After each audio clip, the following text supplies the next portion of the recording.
We all have problems. As long as people have existed, so has conflict. And of course it would. Given our ability to form ideas and opinions and communicate those opinions with others, it's only natural that after a while those opinions would come to clash. But as a species and society that has dealt with conflict for millennia, we're awfully bad at resolving it. And if we don't resolve it the first time, the conflict will arise again and again and again. Amy Johnson and Cionea call these serial arguments. We want to see what caused these arguments and how we could make them a little less difficult. So we watched some TV. Dr. K, a renowned Harvard psychiatrist and YouTube mental health educator, finds that humor is an important way to maintain the tone and comfort of difficult conversations. Moreover, Esther Perel, a Belgian psychotherapist, also shows us how it's important to have non-accusatory conversations. But what about your average day-to-day person? We interviewed some other young adults to find out. Hey. Hi there. Hola. Combining both our interviews and notes from other media, we found 3 important ideas. 1. To have these conversations more frequently. 2. To set a precedent for being vulnerable in conversations. And 3. To make the conversation feel safe and to give people agency. With this in mind, we started sketching some prototypes.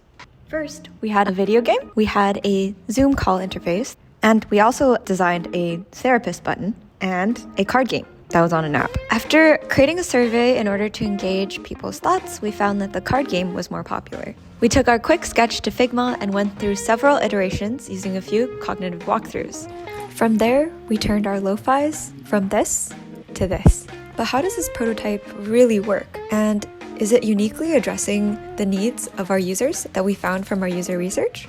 To make our users feel safe, we created an asynchronous safe space for users to talk about their needs in order to feel less pressure through our card system. 2, on the cards themselves, we used thought-provoking questions to guide the conversation and provide a focus for those that were using the app. 3rd and finally, we let you see your loved one's questions, which let you start a conversation and follow up on those conversations to create that safe space for a difficult conversation. However, we did still have a few things to figure out.